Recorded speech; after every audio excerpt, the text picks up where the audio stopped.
أعوذ بالله من الشيطان الرجيم. بسم الله الرحمن الرحيم.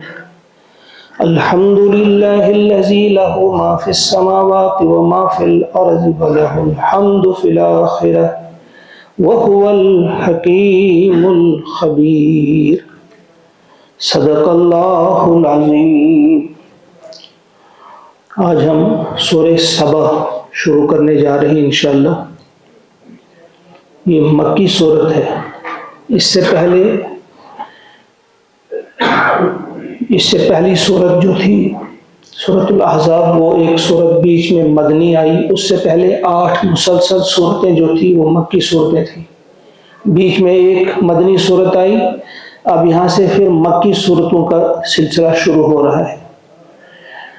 مکی صورتوں میں انسان کی اندر والے انسان کو پختہ کیا جاتا ہے. انسان کے عقیدے کو، عقیدہ آخرت، عقیدہ رسالت اور عقیدہ توحید، اس کو پختہ کیا جاتا ہے. تو یہ والی صورت، یہ بھی مکی صورت ہے. 34 نمبر صورت ہے یہ ترتیب مصحف کے اعتبار سے، اور نزولی ترتیب کے اعتبار سے 58 اس کا نمبر ہے، 58. اس صورت کا آغاز اللہ کی حمد سے ہوتا ہے، اور حمد ہی اس کا خاص مضمون ہے کہ حمد کے قابل، تعریف کے قابل، شکر کے قابل صرف اللہ کی ذات ہے. اور پھر اس میں ساتھ ہی آگے مثالیں بیان کی گئی ہیں حضرت داؤد علیہ السلام اور حضرت سلیمان علیہ السلام، کہ انہیں اللہ تعالیٰ نے بے پناہ دولت دے رکھی تھی. وہ بادشاہ بھی تھے، نبی بھی تھے. ہر چیز انہیں اللہ تعالیٰ نے میسر کی تھی. گویا اللہ تعالیٰ نے بتا دیا کہ اگر کسی کو مال ملا ہو تو مال کا ہونا، دولت کا ہونا کوئی بری چیز نہیں، یہ اچھی چیز ہے، لیکن اس کے بعد اس پر شکر ادا کیا جانا چاہیے. ان کی مثال ہمارے سامنے رکھی کہ اللہ تعالیٰ نے حضرت داؤد اور حضرت سلیمان کو کس قدر فراوانی عطا کی تھی، کس قدر مال و دولت عطا کیا، کس قدر شان و شوکت عطا کی تھی، لیکن اس کے دل کے اندر بالکل کسی قسم کا تکبر، غرور، گھمنڈ نہیں آیا، بلکہ وہ جھکتے تھے اور اللہ کے سامنے جھک کر اللہ تعالیٰ کی حمد و ثنا بیان کرتے تھے. اور اس سے، اللہ کے سامنے جھکنے سے انسان کی شان کم نہیں ہوتی، انسان کی شان زیادہ بلند ہوتی ہے. پہلے ان دو کی مثال دی اور کہا کہ شکر کرنے کا طریقہ سیکھو ان دو بندوں سے. اور اس کے بعد قوم سبا کا تذکرہ کیا. ان کو بھی اللہ تعالیٰ نے، اس قوم کو بھی بہت کچھ عطا کیا تھا. ان کے باغات، ان کی وہ ہریالیاں، کون سی چیز تھی جو انہیں نہیں ملی تھی. اور پھر کس طرح سے انہوں نے ناشکری کی، انہوں نے اللہ کو یاد نہیں رکھا، انہوں نے اللہ کے ساتھ اوروں کو شریک ٹھہرایا. اور پھر کس طرح سے ان پر کس قسم کا عذاب آیا، وہ آگے ہم پڑھیں گے. کس عذاب سے وہ دوچار ہوئے. گویا زیادہ اس میں اسی چیز کی طرف اشارہ ہے کہ اللہ تعالیٰ کی کہ شکر گزار بندے بننے کی ہمیں ہدایت دی جا رہی ہے. پھر آگے نبی اکرم صلی اللہ علیہ وسلم کا تذکرہ بھی آتا ہے کہ وہ رہبر تھے، وہی ہیں اور وہی رہیں گے. وہ کامل رہبری ان کی ہے، انہی کی رہبری میں آپ کو زندگی بسر کرنی ہوگی. اور پھر آخرت کے تعلق سے وہ جو پچھلی صورت میں بھی ہم نے پڑھا کہ وہ جہنم میں جانے والے اپنے لیڈروں سے کہیں گے کہ تم نے ہمیں گمراہ کر دیا، تو وہ جواب دیں گے. اس میں بھی وہ مکالمہ تھوڑا سا آیا ہے کہ وہ جواب دیں گے کہ ہم نے تمہیں پکڑ کر اپنے پیچھے پیچھے نہیں چلایا تھا، تم خود آئے تھے ہمارے پیچھے. ہم نے تمہیں مار مار کر یا زبردستی باندھ کر اپنے پیچھے نہیں چلایا تھا، تم خود آئے تھے. تو وہ مکالمہ بھی ہم پڑھیں گے. مختصر یہی اس پوری صورت میں جو اس کا میں نے آپ کے سامنے تھوڑا سا خلاصہ بیان کیا کہ اس میں کیا پڑھنے جا رہے ہیں. اب ہم شروع کریں گے. پہلی آیت جو میں نے پڑھی آپ کے سامنے، اللہ کا ارشاد ہوتا ہے الحمدللہ. حمد کے معنی شکر کے بھی آتے ہیں اور تعریف کے بھی آتے ہیں. تو یہاں دونوں معنوں میں استعمال ہوا ہے. کل شکر اور کل حمد کس کے لیے؟ للہ، اللہ کے لیے. الذی، وہ اللہ جس نے، لہو، جس کی ملکیت ہے، اسی کا ہے، ما فی السماوات، جو کچھ بھی آسمانوں میں ہے، اسی کی ملکیت ہے، اسی کا ہے۔ وما فی الارض، اور جو کچھ بھی زمین میں اسی کا ہے۔ لہذا ذہن سے سب چیزیں نکال دینی چاہیے، جو کچھ بھی آپ کے پاس ہے یا آپ کے پاس نہیں بھی ہے، ادھر ادھر بھی ہے، وہ سب اللہ کا ہے، بلکہ ہم خود بھی اللہ ہی کے ہیں۔ ہمارا جسم یہ بھی ہمارا نہیں، ہماری آنکھ یہ بھی ہماری نہیں، ہمارے ہاتھ پیر کچھ بھی ہے یہ بھی اللہ ہی کا ہے۔ تمام چیزیں جو کچھ بھی آسمانوں کے اندر ہیں، جو زمین کے اندر ہے، وہ سب اللہ کی ملکیت ہے۔ وَلَهُ الْحَمْدُ، اور اسی کی حمد ہے، فی الآخرہ، آخرت میں اسی کی حمد ہوگی یا اسی کی تعریف ہوگی آخرت میں۔ یعنی دنیا میں جتنی بھی نعمتیں آپ کو ملی ہے، چاہے آپ کو نظر آنے والی وہ نعمتیں ہوں یا نظر نہ آ رہی ہوں، جو کچھ بھی ہے یہ اللہ ہی کی طرف سے ملا ہے آپ کو۔ لہذا شکر اور تعریف کے قابل اگر کوئی ذات ہے تو وہ صرف اللہ کی ذات ہے۔ ہاں، اگر کبھی کسی انسان سے آپ کو کوئی فائدہ پہنچ رہا ہے اس کا بھی آپ شکر کریں گے، لیکن یہ ذہن میں رکھ کر کہ یہ جو ہے یہ اللہ تعالیٰ سے بالا تر نہیں ہے، نہ اللہ کے برابر۔ وہ جو شکر اس کا کریں گے آپ، نہ اللہ کے برابری کا شکر ہوگا، نہ اللہ سے زیادہ ہوگا، بلکہ یہ سمجھ کر کہ اللہ ہی کی توفیق سے اس نے بھی اگر تمہاری مدد کی تو اللہ ہی نے اس کو توفیق عطا فرمائی، اللہ تعالیٰ ہی نے اسے ذریعہ بنایا تمہاری مدد کا۔ تو اصل میں شکر اور تعریف کا مستحق اگر کوئی ہے تو وہ صرف اور صرف اللہ کی ذات ہے۔ دنیا میں وَلَهُ الْحَمْدُ، اور حمد ہوگی، شکر اور تعریف ہوگی آخرت میں بھی اللہ ہی کی۔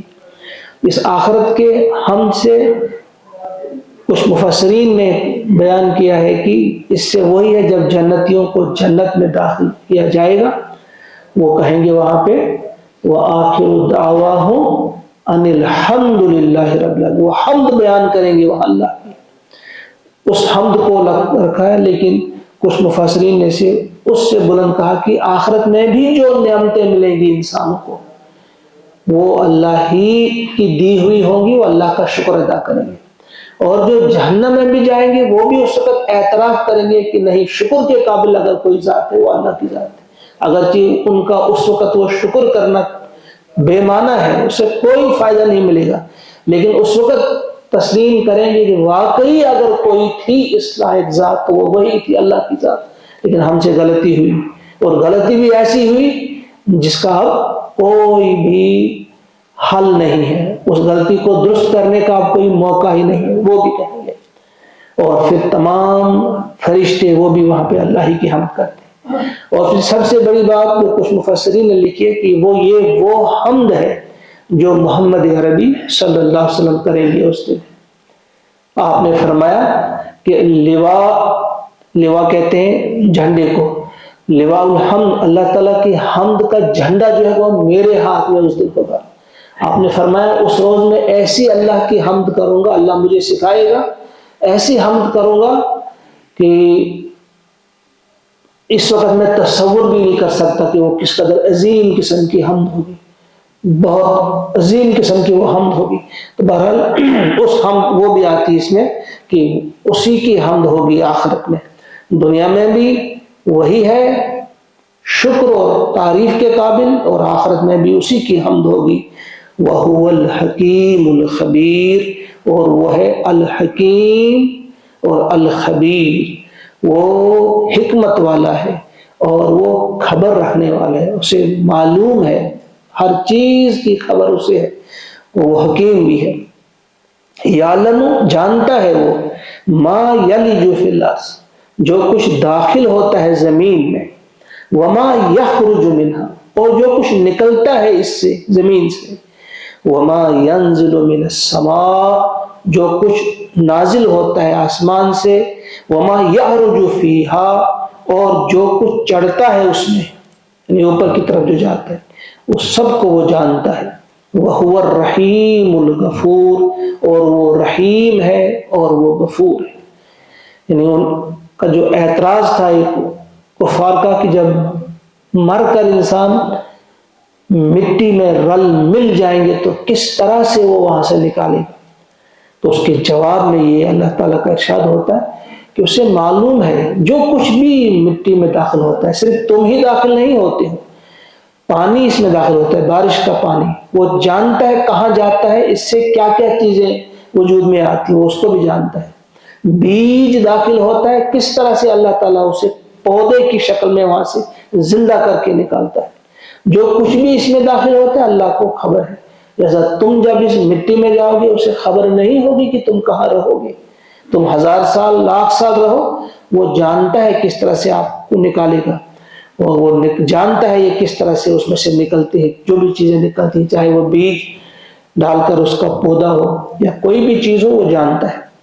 اسی طرح سے آسمان سے جو چیز نازل ہوتی ہے، چاہے پانی نازل ہوتا ہے، وہی وہاں سے اترتی ہے، فرشتے وہاں سے اترتے ہیں، یہ اللہ کے علم میں ہے کیا اوپر سے آتا ہے اور کیا چڑھتا ہے نیچے سے، وہ بھی اس کے علم میں ہے۔ پاک روحیں، نیک لوگوں کی روحیں جو اوپر جاتی ہیں ان کو دیکھتا ہے وہ، فرشتے جاتے ہیں ان کو جانتا ہے وہ، اسے سب کچھ معلوم ہے۔ لہذا اللہ کی گرفت سے، اللہ کے علم سے باہر کوئی چیز نہیں ہے۔ جو کچھ بھی آسمان سے نازل ہوتا ہے یا جو کچھ بھی یہاں سے اوپر جاتا ہے اللہ کے علم میں ہے وہ۔ اب پھر سوال ہوتا ہے پیدا کہ اگر یہ سب کچھ اللہ کے علم میں ہے تو یہ جو بکواس کرنے والے ہیں، اللہ تعالیٰ کے ساتھ شرک کرنے والے ہیں، یہ جو اللہ کی مخالفت کرنے والے، ان کے ساتھ پھر ایسا برتاؤ کیوں؟ وہ آگے جواب ہے، وَهُوَ الرَّحِيمُ الْغَفُورُ، وہ رحیم ہے، وہ غفور ہے، وہ آپ کو مہلت دے رہا ہے۔ اس کی رحیمی کا یہ تقاضا ہے کہ فوراً گرفت نہ کی جائے۔ وہ اللہ تعالیٰ فرماتے ہیں اگر وہ چاہے تو تمہاری نافرمانیوں کی فوراً سزا دے دے، کسی پر فالج گرا دے، کسی کو حادثے میں اس کی ٹانگیں توڑوا دے، کسی کو اندھا کر دے، کسی کو پاگل بنا دے، کسی کے ساتھ کچھ بھی کر سکتا ہے، کسی کا مال چھین کر اسے فقیر بنا دے، یعنی اس کی ساری طاقت ہے، کچھ بھی کر سکتا ہے۔ لیکن اگر آپ کو فوری طور پکڑتا نہیں ہے، وہ گرفت تمہاری نہیں کر رہا ہے، تو یاد رکھو وہ اس لیے نہیں کر رہا ہے کہ وہ الرحیم ہے، وہ الغفور ہے، وہ چاہتا ہے کہ تم اس کی رحیمی سے فائدہ اٹھاؤ، اب بھی واپس آ جاؤ اپنے مولا کی طرف۔ تمہارے کتنے سمندر کی جھاگ کے برابر بھی گناہ وہ تمہیں بخش دینے والا ہے، وہ بخشنے کے لیے تیار ہے، تمہیں معاف کرنے کے لیے تیار ہے، کیونکہ وہ بہت رحیم ہے۔ وقال الذین کفروا، اور کہا اہل کفر نے، منکرین نے کہا، لا تأتینا الساعۃ، کہ ہم پر قیامت نہیں آئے گی۔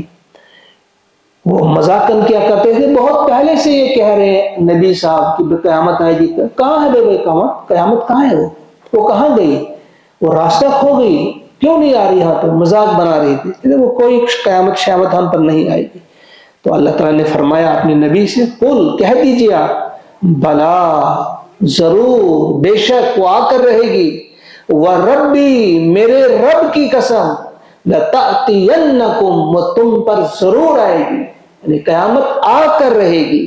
عالم الغیب، یہ اللہ جانتا ہے جو عالم الغیب ہے، عالم الغیب، خدا کی قسم کھا کر کہتا ہوں، عالم الغیب، میرے رب کی قسم کھا کر کہتا ہوں کہ وہ قیامت تم پر ضرور آئے گی۔ لا یعزب عنہ، پوشیدہ نہیں ہے اس سے، مثقال ذرۃ، ایک ذرے کے برابر بھی کوئی چیز، فی السماوات، آسمانوں میں، ولا فی الارض، اور زمین میں، یعنی اس سے کوئی چیز پوشیدہ نہیں۔ تمہاری حرکتیں، تمہارے یہ بول جو تم بولتے ہو، تمہاری جو بھی حرکت ہے وہ اس سے پوشیدہ نہیں ہے، کسی بھی چیز کی کوئی حرکت ہے وہ اس سے پوشیدہ نہیں، ذرے سے، ذرے کے برابر کوئی چیز ہے، ولا اصغر من ذالک، ذرے سے چھوٹی ہو وہ بھی پوشیدہ نہیں، ولا اکبر، اور ذرے سے بڑی ہو وہ بھی اللہ سے پوشیدہ نہیں، الا فی کتاب مبین، مگر وہ سب کچھ لکھا ہے ایک کتاب مبین میں، کھلی کتاب میں، جسے لوح محفوظ کہتے ہیں، ہر چیز کا علم اس میں درج ہے۔ اور اللہ کا علم اتنا ہی نہیں کہ صرف جو لوح محفوظ میں لکھا ہے وہی جانتا ہے، اس سے وسیع ہے۔ اللہ کا علم جو ہے لامحدود ہے، لیکن یہ چیزیں، تمہاری حرکتیں، تم کیا کرو گے، کیا کہو گے، کیا کھاؤ گے، کیا پیو گے، کس کو نقصان پہنچاؤ گے، کس کو فائدہ پہنچاؤ گے، یہ تمام حرکتیں جو ہے وہ لکھی ہوئی ہیں، اللہ تعالیٰ نے لکھی ہے، کتاب مبین میں ہے وہ، اس سے مراد ہے لوح محفوظ۔ کیوں؟ یہ سب کچھ لکھا ہوا ہے لیجزی الذین آمنوا، تاکہ جزا دے اللہ تعالیٰ ان لوگوں کو جو ایمان لائے، وعملوا الصالحات اور عمل صالح کے، نیک اعمال کے، اولئک لہم مغفرۃ ورزق کریم، یہی وہ لوگ ہیں جن کے لیے مغفرت ہے، بخشش ہے، ورزق کریم اور عزت کی روزی ہے، ان کو عزت والا رزق ملے گا ان لوگوں کے لیے جو ایمان لائیں اور عمل صالح کریں۔ اللہ تعالیٰ سے دعا ہے کہ انہی لوگوں میں ہمارا شمار بھی ہو، اللہ تعالیٰ ہماری مغفرت فرمائے، ہمارے گناہوں کو معاف کرے۔ اللہم اجعل القرآن ربیع قلوبنا ونور ابصارنا وشفاء صدورنا وذهب همومنا وغمومنا ربنا تقبل منا انك انت السميع العليم آمین ثم السلام علیکم۔